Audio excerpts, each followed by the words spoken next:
Hello dear student, this is Deepak and welcome back to a gradient learn hub.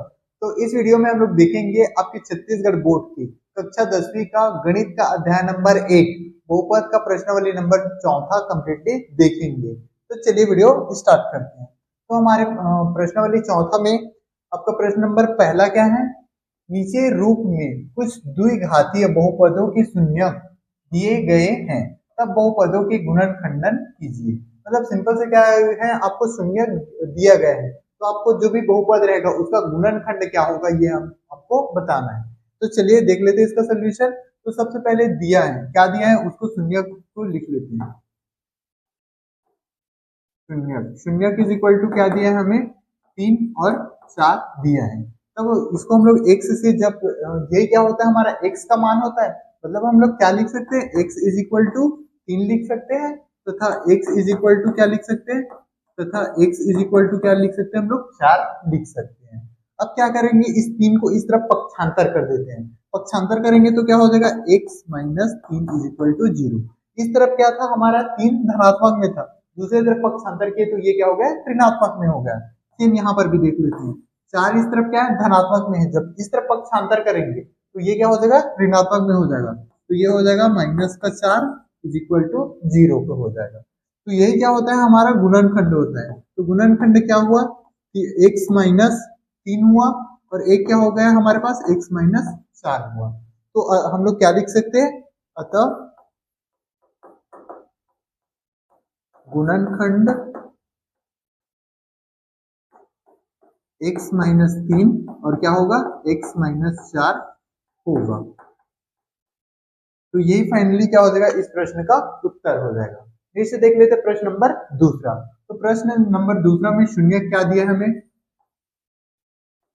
शून्य। तो शून्य क्या क्या दिया हमें, शून्य है हमारे पास -2 और -3 है। तो ये हमारा हुआ -2 और -3 हुआ, मतलब यही x का मान होगा। x का मान होगा तो मतलब x इज इक्वल टू क्या हो जाएगा, एक बार -2 हो जाएगा तथा x इज इक्वल टू एक बार क्या हो जाएगा हमारा, -3 हो जाएगा।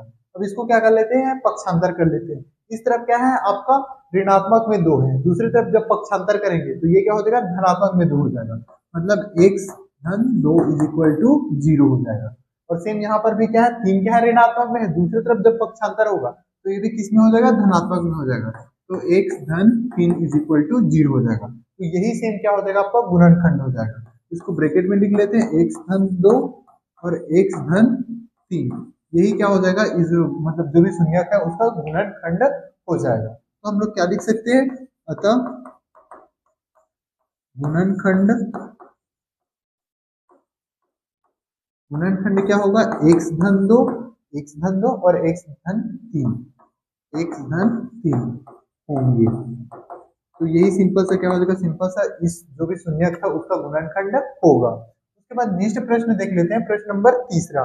तो प्रश्न नंबर तीसरा में शून्यक क्या दिया हमें, तो सबसे पहले शून्यक लिख लेते हैं। शून्यक, तो शून्यक क्या दिया हमें, 1/2 और क्या दिया, माइनस का 1/2, एक 1/2 है, दूसरा माइनस का 1/2 है। यही सेम क्या होता है, हमारा x का मान होता है, तो x इज इक्वल टू 1/2 तथा एक और x का मान क्या हो जाएगा हमारा, माइनस का 1/2 हो जाएगा। अब क्या कर लेते हैं, इसको इस तरफ पक्षांतर कर लेते हैं। पक्षांतर करेंगे तो क्या हो जाएगा, x देखो इस तरफ धनात्मक में 1/2 है, दूसरी तरफ पक्षांतर होगा तो ऋणात्मक में 1/2 हो जाएगा, इज इक्वल टू 0 हो जाएगा। सेम यहाँ पे देखो, इस तरफ क्या है, ऋणात्मक में 1/2 है, जब दूसरी तरफ पक्षांतर होगा तो ये क्या हो जाएगा, धनात्मक में हो जाएगा। तो ये क्या हो गया, धनात्मक में 1/2 इज इक्वल टू 0। तो यही सिंपल से क्या होता है, गुणनखंड होता है। तो गुणनखंड क्या निकला हमारे पास, एक हुआ x 1/2, दूसरा हुआ x धन 1/2 हुआ। तो हम लोग क्या लिख सकते हैं, अतः गुणनखंड, अतः गुणनखंड, गुणनखंड क्या होगा, एक हुआ x माइनस 1/2 और एक क्या है, x प्लस 1/2 होंगे। तो सिंपल से यही क्या हो जाएगा, इसका गुणनखंड हो जाएगा। उसके बाद नेक्स्ट देख लेते हैं, इसके लिए शून्य, शून्य तो शून्य क्या है इसके लिए, 15 और 17 है, तो 15 और 17 है। ठीक है, तो इसको अच्छे से लिख लेते हैं। तो 15 और 17 है। उसके बाद ये ही क्या होता है, x का मान होता है, x का मान होता है मतलब लिख सकते हैं x इज इक्वल टू 15 और एक तथा x इज इक्वल टू क्या लिख सकते हैं, 17 लिख सकते हैं। अब इसको पक्षांतर कर लेते हैं, 15 क्या है प्लस में है, धनात्मक में है, दूसरी तरफ जब आएगा तो क्या हो जाएगा ऋणात्मक में, तो x माइनस 15 और एक क्या हो जाएगा x minus 17 is equal to 0। तो यहाँ पे क्या था, ये भी 17 क्या था धनात्मक में था, दूसरी तरफ जब पक्षांतर किए तो ऋणात्मक में हो गया। तो इसका सिंपल सा गुणनखंड क्या होगा, x माइनस 15 एक हुआ और दूसरा क्या हुआ x माइनस 17 हुआ। तो इसके लिए हम लोग क्या लिख सकते हैं फिर, अतः गुणनखंड, अतः गुणनखंड x माइनस 15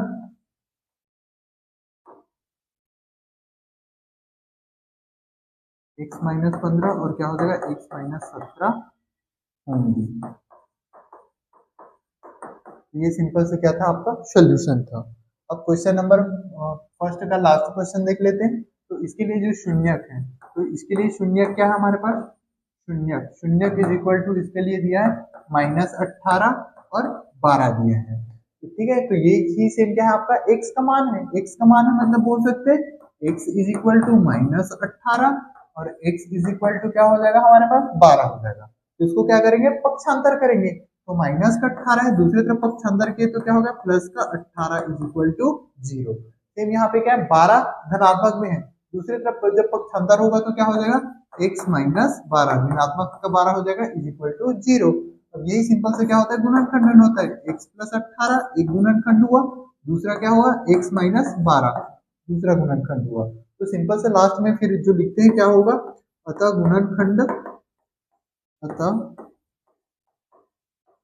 गुणनखंड, गुणनखंड क्या होगा x प्लस 18 और क्या हो जाएगा x माइनस 12, ये क्या होगा होंगे। तो ये फाइनली क्या हो गया हमारा क्वेश्चन नंबर पहला का सभी पार्ट कंप्लीट हुआ। तो नेक्स्ट देख लेते हैं उसके बाद प्रश्न नंबर दूसरा। तो प्रश्न नंबर दूसरा क्या हमारे पास, निम्नलिखित बहुपदों की शून्यकों का योगफल और गुणनफल ज्ञात कीजिए। मतलब जो भी हमें क्या दिया है बहुपद दिया है, इसके शून्यकों के क्या करना है हमें योगफल ज्ञात करना है और उसका गुणनफल ज्ञात करना है। तो सबसे पहले जो भी बहुपद दिया है उसको लिख लेते हैं। तो बहुपद क्या है इसमें x के घात में 2, तो बहुपद क्या दिया है x के घात में 2 प्लस 10x प्लस 24, ये क्या दिया हमें बहुपद दिया है।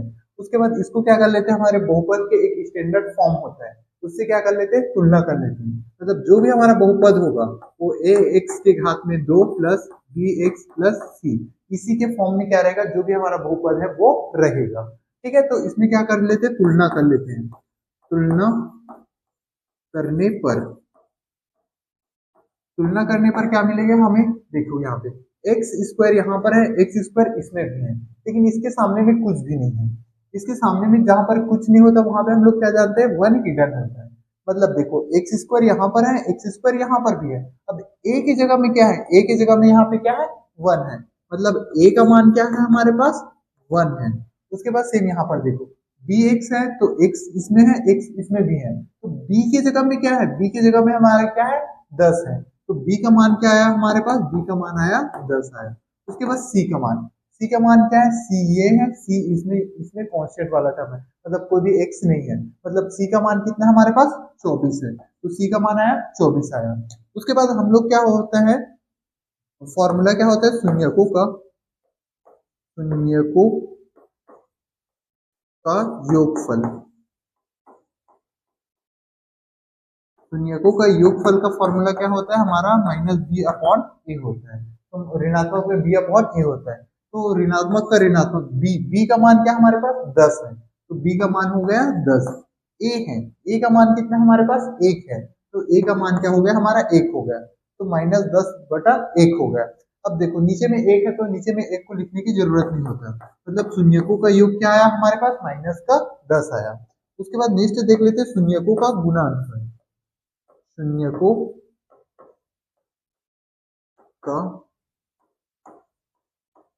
गुणनफल, शून्यकों का गुणनफल का फॉर्मूला होता है c अपॉन a होता है। तो c का मान क्या है हमारे पास, c का मान निकला 24 है, तो c का मान हो गया 24। और a का मान कितना है हमारे पास, a का मान है 1 है, तो a का मान हो गया 1, मतलब 24/1 को क्या लिख सकते हैं हम लोग, 24 ही लिख सकते हैं। नीचे में 1 है उसको लिखने की जरूरत नहीं होता। तो शून्यकों का योगफल कितना निकला हमारे पास 10, और शून्यकों का गुणनफल कितना निकला हमारा 24। तो यही दोनों इस प्रश्न के लिए क्या हो जाएगा, आंसर हो जाएगा। नेक्स्ट प्रश्न देख लेते हैं। हमारा नेक्स्ट प्रश्न में बहुपद क्या दिया है, 2 x⁻2 माइनस 7x माइनस का 9, ये हमारा बहुपद है। तो हम इसको किससे कंपेयर करते हैं, इसको कंपेयर करते हैं ax⁻2 plus bx plus c, इससे क्या करते हैं, कंपेयर करते हैं। तो क्या लिख लेते हैं फिर, तुलना करने पर, तुलना करने पर। अब तुलना करके देख लेते हैं। तो देखो x² इसमें भी है, x² इसमें भी है, तो a की जगह पे क्या है, यहाँ पे 2 है, तो a का मान क्या आया हमारे पास, 2 आया। उसके बाद bx, x इसमें है, x इसमें भी है, तो b के जगह में क्या दिख रहा है हमें, माइनस का 7 दिख रहा है, तो b की जगह में क्या आया हमारे पास, माइनस का 7 दिख रहा है। और c है, c की जगह में हमें क्या दिख रहा है, माइनस का 9 दिख रहा है, तो c की जगह में क्या आ गया, माइनस का 9 आ गया। अब हमारा शून्यकों का योग का फॉर्मूला क्या होता है, तो शून्यकों का योगफल, शून्यकों का योगफल का फॉर्मूला क्या होता है, माइनस में b/a, ये हमारा फॉर्मूला होता है। तो देखो माइनस, माइनस का माइनस है, b का मान पूरा का पूरा क्या है हमारा, माइनस का 7 है, ये माइनस अलग है, और b का मान क्या है हमारे पास, माइनस का 7 है, तो ये हो गया माइनस का 7 बटा a का मान कितना हमारे पास 2 है, तो a का मान हो गया हमारा 2 हो गया। अब देखो बाहर में माइनस है, अंदर में माइनस है, तो माइनस माइनस का जब गुना होता है तो ये क्या हो जाता है, प्लस हो जाता है, तो ये क्या आया, 7/2 हो गया। तो जो शून्यकों का योगफल कितना है, 7/2 आया। अब नेक्स्ट देख लेते हैं शून्यकों का गुणनफल, शून्यकों का गुणनफल। तो शून्यकों का गुणनफल का सूत्र होता है c/a होता है। तो c का मान क्या हमारे पास, माइनस का 9 है, तो c का मान कितना है हमारे पास, c का मान ये रहा, c का मान क्या है, माइनस का 9, और a का मान कितना है हमारे पास 2 है, तो a का मान क्या आया, 2 आया। तो ये सिंपल से क्या हो जाएगा, हमारा आंसर हो जाएगा। तो शून्यकों का योगफल कितना आया, 7/2 आया, और शून्यकों का गुणनफल कितना आया, -9/2 आया। तो ये सिंपल से क्या हो जाएगा, इसका आंसर हो जाएगा। नीचे देख लेते हैं फिर प्रश्न नंबर तीसरा। तो प्रश्न नंबर तीसरा में हमारा बहुपद क्या है, बहुपद है x⁻2 प्लस 11x प्लस 30, ये हमारे पास है।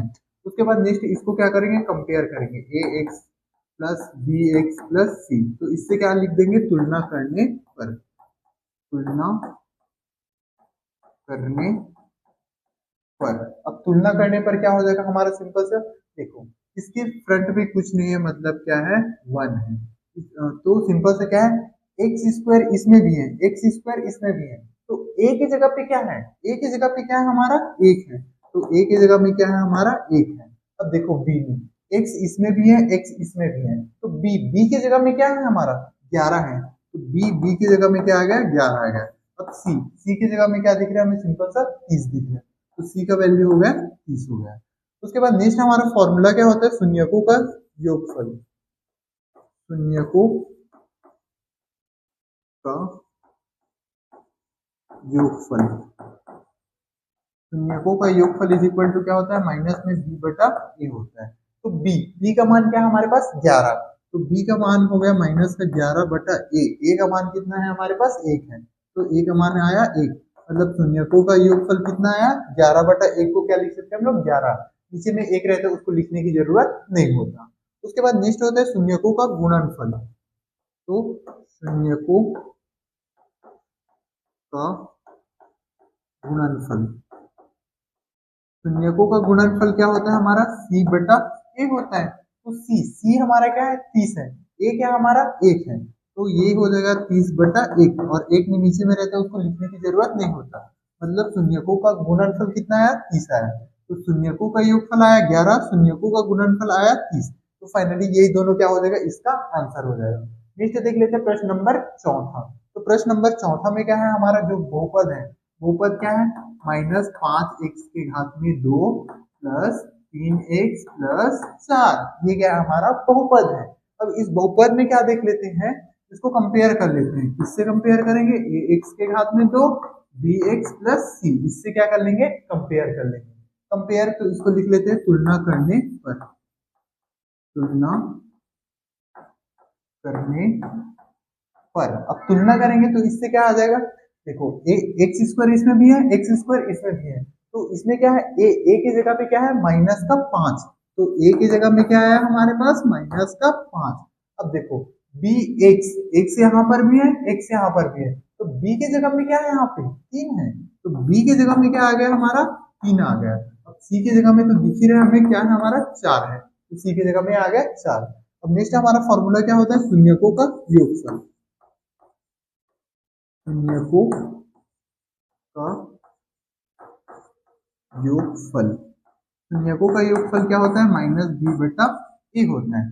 तो बी का मान कितना है हमारे पास 3 है, ए का मान कितना है हमारे पास माइनस का 5 है, तो बी का हो गया माइनस का 3 और ए का हो गया माइनस का 5, क्योंकि माइनस बी होता है तो माइनस का माइनस बी का मान 3, मतलब माइनस 3 बटा माइनस 5। अब माइनस माइनस क्या हो गया, दोनों आपस में कट गया, मतलब जो आपका शून्यकों का योगफल कितना है 3 बटा 5 आएगा। उसके बाद नेक्स्ट देख लेते हैं शून्यकों का गुणनफल, शून्यकों का गुणनफल, गुणनफल, शून्यकों का गुणनफल क्या होता है सी बटा ए होता है। तो सी का मान क्या है हमारे पास 4 है, ए का मान कितना है हमारे पास माइनस का 5 है, तो हमारे पास माइनस का 5 है, मतलब फाइनली हमारे पास क्या है -4 बटा 5, माइनस है तो उसको ऊपर नीचे किसी पर भी लिख सकते हैं। मतलब शून्यकों का योगफल कितना आया 3 बटा 5 और शून्यकों का गुणनफल कितना आया 4 बटा 5, यही दोनों क्या हो जाएगा इस प्रश्न का आंसर हो जाएगा। उसके बाद नेक्स्ट देख लेते हैं प्रश्न नंबर, प्रश्न नंबर चौथा, एक और आई थिंक प्रश्न नंबर 5वां, चलो ठीक है। तो यही क्या था हमारा लास्ट क्वेश्चन था। तो अगर वीडियो आपको पसंद आया होगा तो वीडियो को लाइक करें और इसी टाइप से और वीडियो देखने के लिए क्या कर ले, चैनल को सब्सक्राइब कर ले। तो थैंक यू फॉर वॉचिंग।